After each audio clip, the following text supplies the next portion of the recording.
बिहार विधान परिषद की 24 सीटों की कल होगी मतगणना, प्रशासनिक तैयारियां पूरी।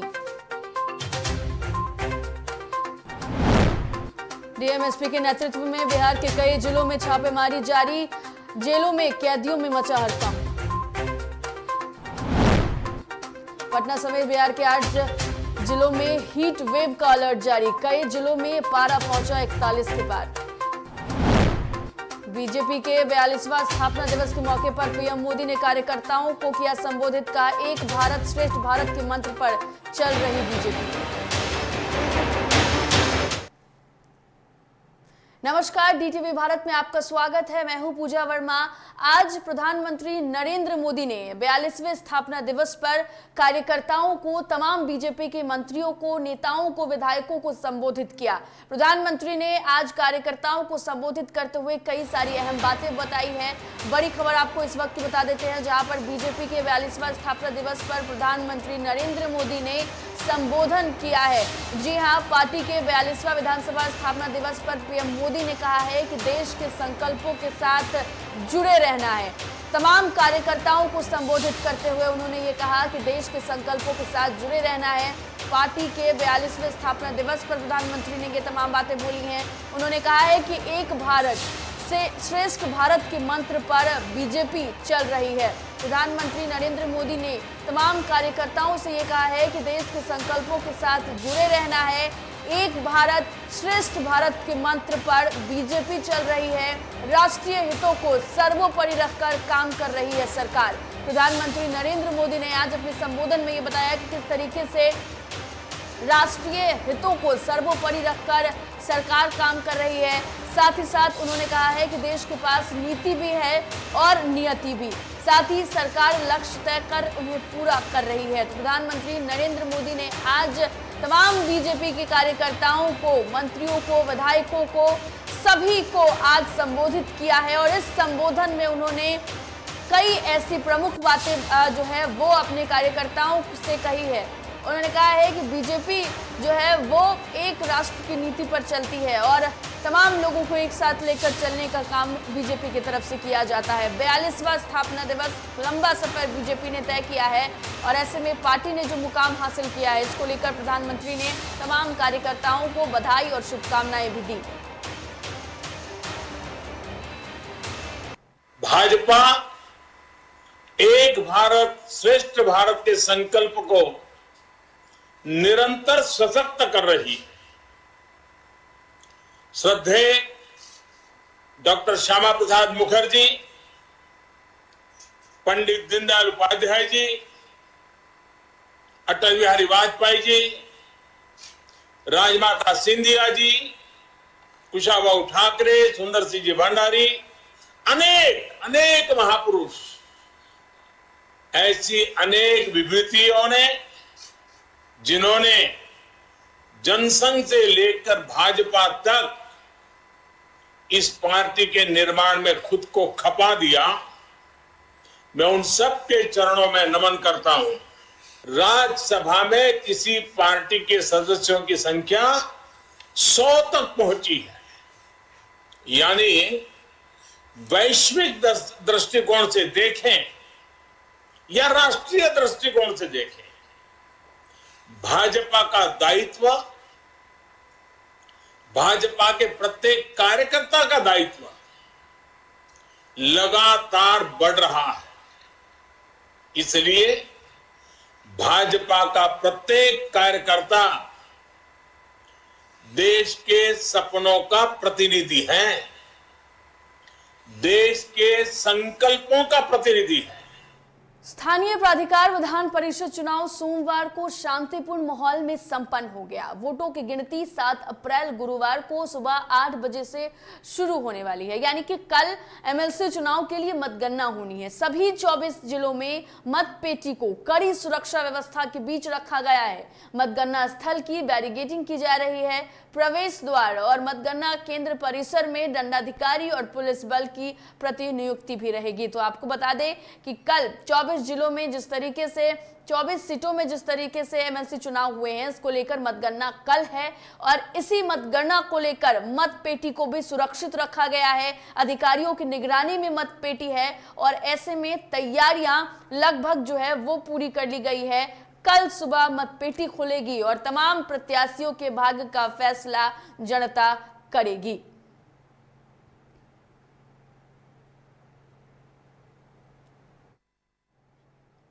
तो देखिए, जनप्रतिनिधियों ने जिस तरीके से अपना मत जो है वो दिया है तमाम प्रत्याशियों को, तो ऐसे में जब पेटी खुलेगी तो बातें सामने आ जाएगी कि आखिर जनप्रतिनिधियों ने इस बार किसे अपना, हम कह सकते हैं कि नेता चुना है, विधायक चुना है। तो एमएलसी चुनाव को लेकर जिस तरीके से हमने देखा कि राजनीति कितनी तेज हुई, तमाम पार्टियों ने जोरों शोरों से प्रचार प्रसार किया है।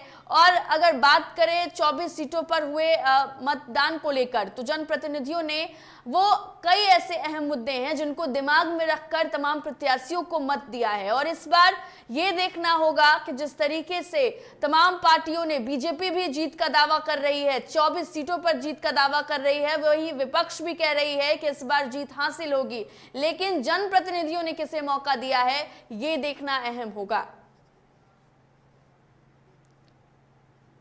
चलिए, इस वक्त की एक बड़ी खबर सामने आ रही है। बड़ी खबर आपको बता देते हैं, बिहार के कई जेलों में छापामारी चल रही है। बिल्कुल बड़ी खबर आपको बता रहे हैं, जहां पर बिहार के कई जेलों में पड़ा छापा। दरभंगा, छपरा और गोपालगंज के मंडल कारा में छापेमारी की जा रही है। बड़ी खबर आपको बता रहे हैं, जहां जिले के डीएम और एसपी के नेतृत्व में ये छापेमारी चल रही है। छापेमारी से कैदियों में मचा हड़कंप, कैदियों के बीच हड़कंप मच गया है। बड़ी खबर आपको बता रहे हैं, जहां पर बिहार के कई जेलों में छापेमारी चल रही है। दरभंगा, छपरा और गोपालगंज के मंडल कारा में यह छापेमारी जारी है। जिले के डीएम और एसपी के नेतृत्व में छापेमारी की जा रही है और छापेमारी की वजह से कैदियों में हड़कंप मच गई है। बड़ी खबर आपको बता रहे हैं।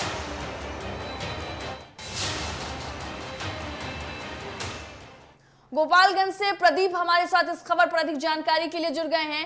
प्रदीप, जेल के अंदर लगातार छापेमारी जारी है, क्या कुछ कारण बताया जा रहा है इस छापेमारी का, और फिलहाल क्या पुलिस के हाथ किसी चीज की बरामदगी, कोई संदिग्ध वस्तु हाथ लगी हो? जी पूजा, चूंकि मामला गोपालगंज मंडल कारा चुनावे का है, जहां अगले सुबह 5 बजे के आसपास Gopalganj SP Anand Kumar, DM doctor नौल Kishore Chaudhary, Hathua DPO Naresh Kumar के नेतृत्व में मंडल कारा में छापेमारी की गई है। हालांकि इस दौरान मंडल कारा से कोई भी आपत्तिजनक चीज बरामद होने की सूचना नहीं है। बिल्कुल प्रदीप, हम ये भी जानना चाहेंगे कि जिस तरीके से लगातार ये छापेमारी जारी है, क्या ये छापेमारी जो है वो और दिनों तक चलने वाली है? क्या कुछ पुलिस प्रशासन की तरफ से इसको लेकर बयान आया है सामने? जी पूजा, एक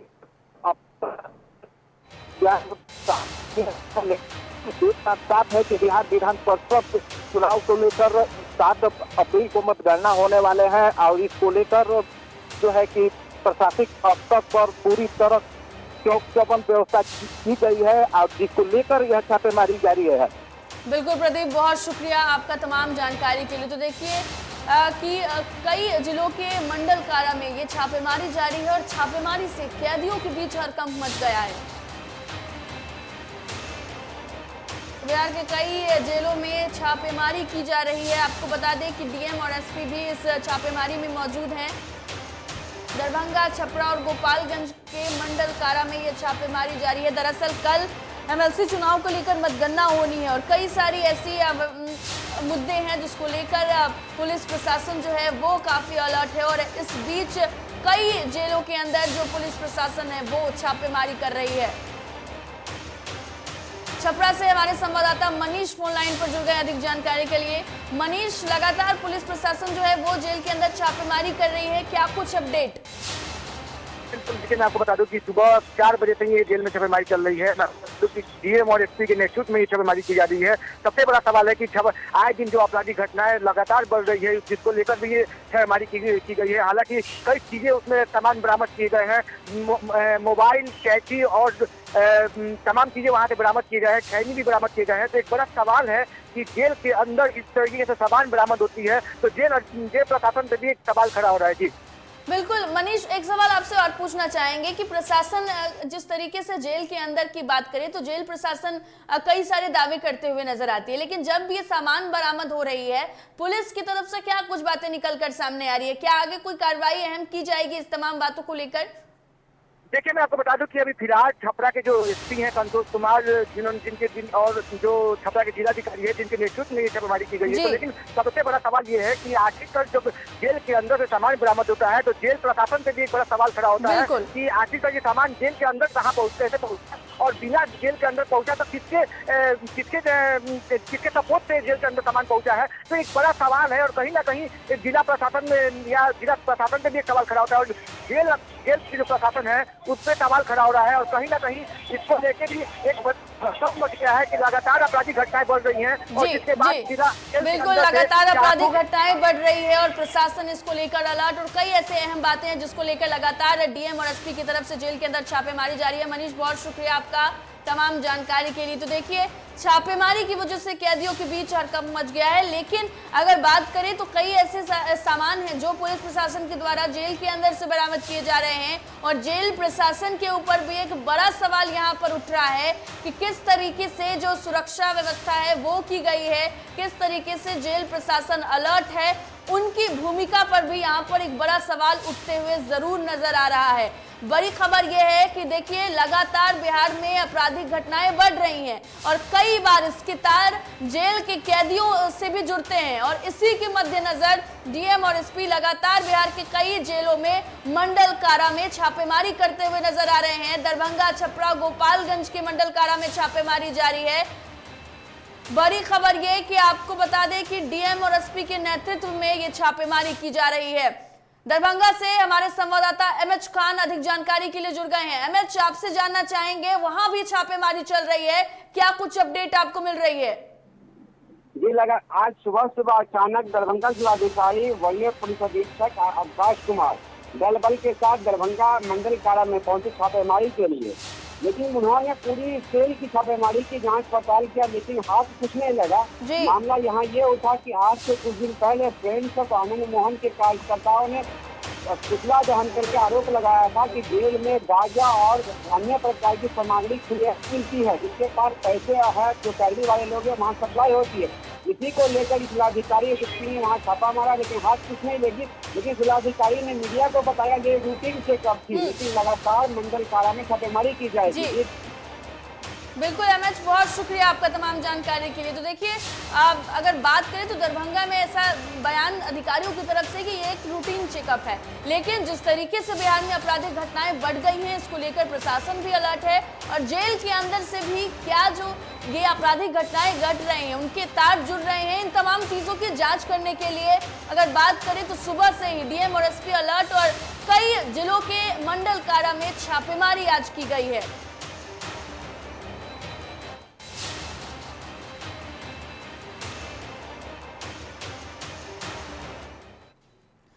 अगली खबर का रुख कर लेते हैं। वैशाली जिला के राघोपुर विधानसभा क्षेत्र के बीदूपुर प्रखंड यज्ञ शुभारंभ कार्यक्रम का आयोजन किया गया, जिसमें लोजपा रामविलास के राष्ट्रीय अध्यक्ष चिराग पासवान शामिल हुए। चिराग ने लोगों को संबोधित करते हुए कहा कि स्वर्गीय रामविलास पासवान ने हाजीपुर के विकास के लिए अपने कार्यकाल में कई कार्य किए हैं, हम उनके अधूरे कार्य को पूरा करेंगे, बिहारियों के बेहतर भविष्य के लिए लड़ाई जारी रहेगी।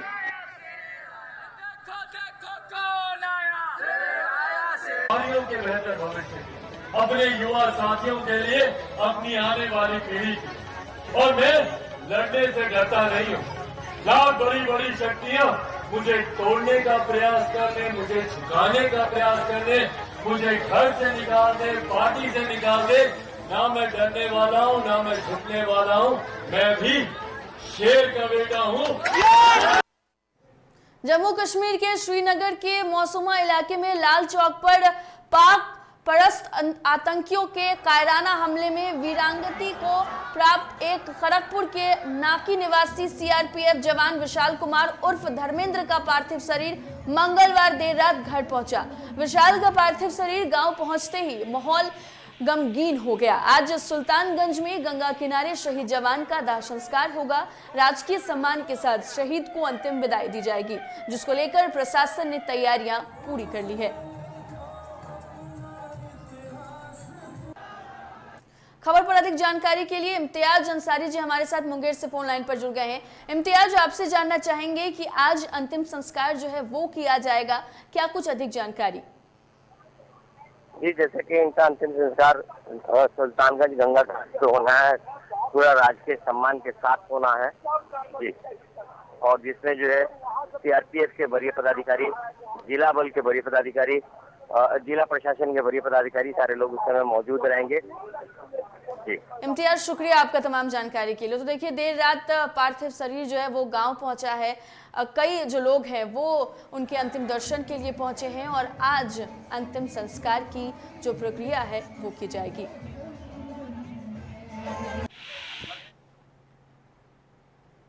पटना सिटी में 13 और 14 अप्रैल को मनाए जाने वाली बैसाखी महोत्सव की तैयारी का जायजा लेने डीएम चंद्रशेखर सिंह, एसएसपी मानवजीत सिंह ढिल्लों और सिटी एसपी अमित शरण ने सिटी स्कूल के मैदान का जायजा लिया। मौके पर एसएसपी ने जानकारी दी है कि आगामी बैसाखी महोत्सव के लिए बैठक की गई है। उन्होंने ये भी बताया कि पिछले 2 वर्षों से ये महोत्सव कोरोना की वजह से नहीं मनाया जा रहा था। वहीं छठ को लेकर उन्होंने कहा है कि व्रती महिलाओं को किसी तरह की कोई परेशानी ना हो, इसके लिए पुलिस बल की तैनाती भी की जाएगी। जानते हैं कि 13 और 14 अप्रैल को पटना साहब का महोत्सव होना है। उसी चीज़ को लेके पहले जहाँ पे हुआ करता था, क्योंकि कोविड की वजह से पिछले 2 साल से नहीं हुआ है, तो आज एक बैठक हुआ था वहाँ पे हमारे समाहरणालय में। तो वहाँ पे कुछ ऑल्टरनेटिव साइट्स पे कल्पित स्थानों को भी बताया गया है, तो उसी का फाइनल चयन करने के लिए कि क्या वो उपयुक्त हैं कि नहीं है, तो सारा टीम आया हुआ है। उसी का हम लोग स्थानीय स्थल निरीक्षण करने के लिए जा रहे हैं। मोतिहारी के चकिया थाना क्षेत्र में पुलिस और अपराधियों के बीच मुठभेड़ हो गई, जहां अपराधियों ने पुलिस की गश्ती गाड़ी पर फायरिंग कर दी। पुलिस की जवाबी कार्रवाई में एक अपराधी को गोली लग गई, जिसे इलाज के लिए एसकेएमसीएच में भेजा गया है। पुलिस ने अपराधी से हथियार, जिंदा कारतूस सहित अन्य सामान बरामद किया है। खास बात आपको ये बता दें कि साथ ही कई थानों की पुलिस पहुंची मौके पर सर्च ऑपरेशन कर रही है।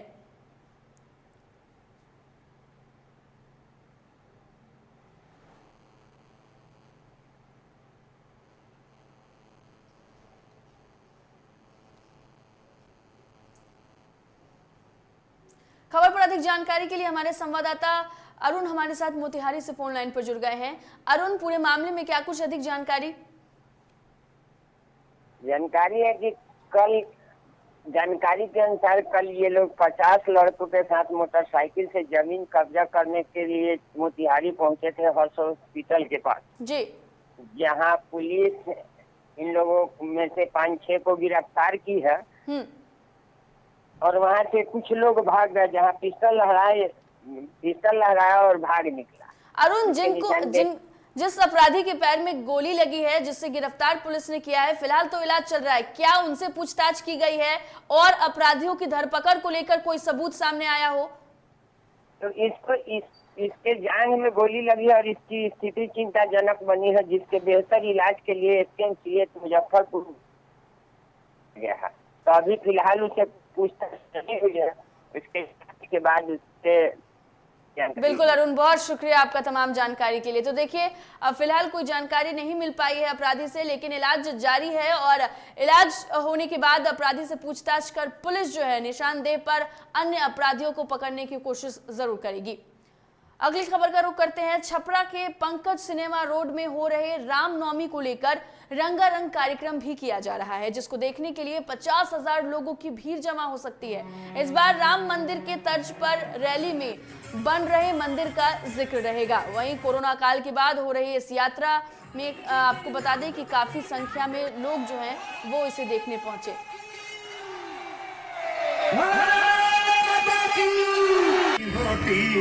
रामनवमी को लेकर के भव्य शोभा यात्रा चल रहा है। एक साल की बात है, इस साल के बीच में कोरोना काल के कारण 2 साल कार्यक्रम स्थगित था। पिछले 2 तारीख से कार्यक्रम का शुभारंभ किया गया है। प्रत्येक दिन हमारे मुखिया जी आते हैं और दीप जला करके कार्यक्रम का शुभारंभ करते हैं। 8 तारीख को मेरा भव्य भंडारा होगा सुबह 9 बजे से लेकर भगवान की माया तक, जब तक चले सुबह ये भंडारा। कन्नौज में केंद्र सरकार की महत्वाकांक्षी स्वामित्व योजना पर लेखपालों द्वारा किए जा रहे सर्वे और सत्यापन के कार्यों में 8 लेखपालों की लापरवाही देखी जा रही थी, जिसके बाद तहसीलदार ने घरौनी योजना की समीक्षा लेखपालों के साथ की। कार्य में 8 लेखपालों द्वारा लापरवाही मिलने पर तहसीलदारों ने प्रतिकूल प्रविष्टि दी है। इसके साथ ही एक लेखपाल द्वारा अभद्र भाषा का प्रयोग करने पर तहसीलदार ने लेखपाल को निलंबित करने के लिए डीएम को पत्र लिखा। शासन के मंशा के अनुरूप घरौनी का कार्य कराया जा रहा था, जिसके क्रम में लेखपालों की समीक्षा लगाई गई थी कार्य की प्रगति को लेकर, जिसमें 8 लेखपाल समीक्षा पे उपस्थित नहीं हुए, अनुपस्थित रहे, जिनके कार्यों के प्रति उदासीनता को देखते हुए प्रतिकूल प्रविष्टि दी गई है। बस्ती वाणिज्य कार्य विभाग में तैनात असिस्टेंट कमिश्नर प्रवर्तन आशुतोष मिश्रा को मुंबई पुलिस की इंटेलिजेंस टीम ने अरेस्ट कर लिया है। बस्ती सदर कोतवाली के सेल टैक्स कार्यालय से उनकी गिरफ्तारी हुई है। असिस्टेंट कमिश्नर आशुतोष मिश्रा को अरेस्ट कर कोतवाली लाया गया, जहां से मेडिकल के बाद मुंबई पुलिस और बस्ती कोतवाली पुलिस ने उन्हें कोर्ट में पेश किया। मनी एक्सटॉर्शन मामले में असिस्टेंट कमिश्नर का आईपीएस रिश्तेदार अभी फरार बताया जा रहा है। बता दें कि असिस्टेंट कमिश्नर प्रवर्तन आशुतोष मिश्रा का साला सौरभ तिवारी मुंबई कैडर का आईपीएस है, जो मुंबई पुलिस में डीएसपी के पद पर तैनात था। मनी एक्सटॉर्शन के मामले में पिछले कई महीनों से वो फरार चल रहा है।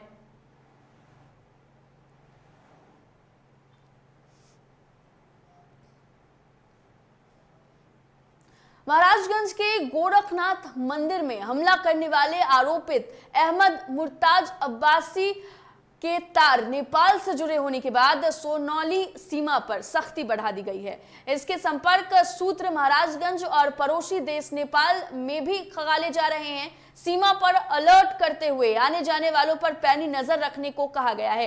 एसपी ने बताया कि एटीएस के अधिकारियों ने स्थानीय पुलिस से संपर्क नहीं साधा है, लेकिन सुरक्षा के दृष्टिकोण से सीमावर्ती क्षेत्रों में अलर्ट घोषित किए गए हैं। स्थानीय पुलिस को एसएसबी के साथ समन्वय बनाकर जांच करने के निर्देश दिए गए हैं।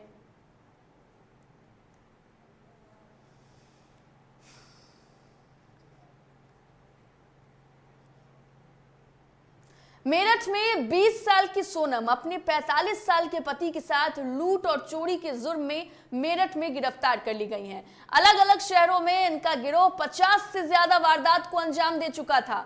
मेरठ के लिसाडी गेट इलाके में किराए पर मकान लेने वाली सोनम ने अपने पड़ोस में व्यापारी साकिब के परिवार को भी नहीं बख्शा। शादी सालगिरह के दिन पूरे परिवार को कोल्ड ड्रिंक में नशीली पदार्थ दे दी गए। उसको बेहोश होते घर में रखे जेवर नकदी लेकर सोनम फरार हो गई। गिरफ्तारी के बाद सोनम ने लूट का खुलासा किया है। उसने बताया कि पहले घर किराए में लेकर आसपास के घरों से व्यवहार बढ़ाया जाता है और फिर वारदात को अंजाम दिया जाता था।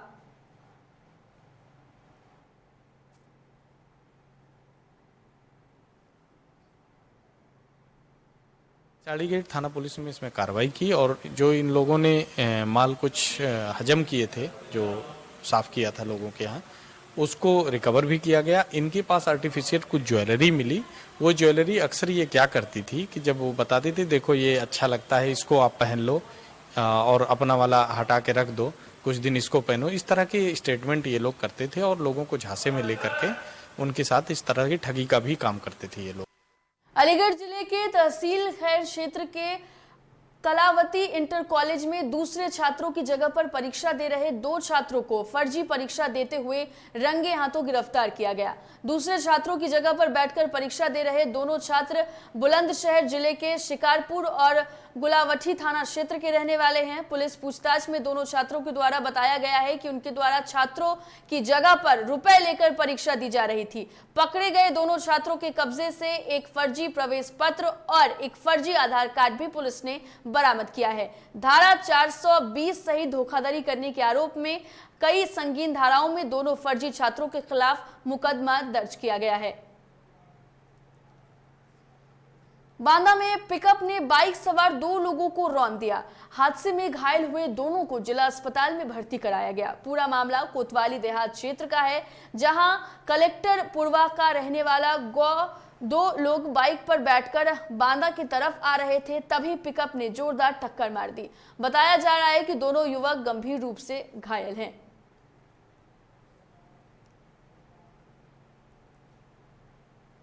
बाराबांकी अंतर्गत राम सेहनी घाट ब्लॉक में आग लगने से 2 घर जलकर राख हो गए। इस अगलगी में कई बेजुबान की झुलसने से मौत हो गई। हालांकि आग लगने की वजह का अब तक पता नहीं चल पाया है।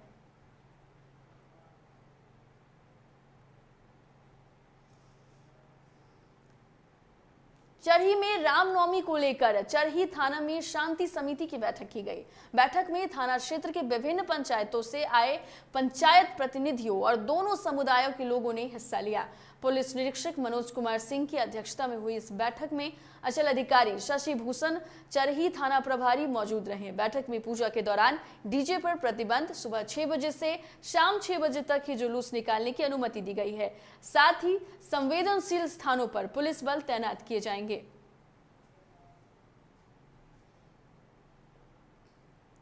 सुल्तानपुर जिले के पवित्र दुर्गा देवी धाम में दर्शन मात्र से ही भक्तों की मनोकामनाएं पूरी हो जाती हैं। मां के दर्शन के लिए जिले की नहीं बल्कि पड़ोसी जिले के भी लोग यहां आते हैं। इस मंदिर में पूरे 9 दिनों तक भक्तों का जमावड़ा लगता है।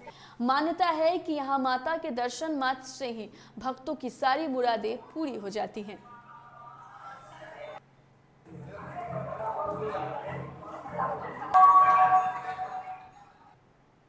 नवरात्र के 5वें दिन मां स्कंद माता के रूप का दर्शन का विधान है।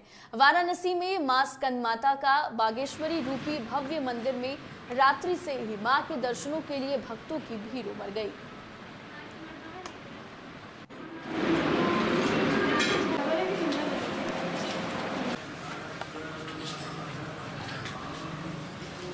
ये बहुत जो है सस्वनी देवी है, जो आशीर्वाद ये भाव पूर्ण से जो भी इनका दर्शन करता है, कोई भी मन्नत मानता है, उनका सब कुछ उनका पूर्ण करती है देवी। सब आशीर्वाद उनको पूर्ण करती है। ये मंदिर बहुत पुराना, आदिकाल पुराना मंदिर है। कोई प्राण प्रतिष्ठा कराए, राजा महाराजा कराए, वो भी हजारों वर्ष पुराना है। और यहाँ स्वयंभू माँ बागेश्वरी स्वयंभू है विराजमान, जो कि सिद्धपीठ में त्रिकोणी में सिद्धपीठ है मंदिर। जो बागेश्वरी देवी नीचे इन्हीं के स्कंद माता के नीचे जो मंदिर है वो है गुफा के अंदर, गुफा है, पहले का गुफा हुआ है। फिलहाल बुलेटिन में इतना ही। देश दुनिया की तमाम खबरों के लिए देखते रहिए DTV भारत। मुझे दीजिए इजाजत। नमस्कार।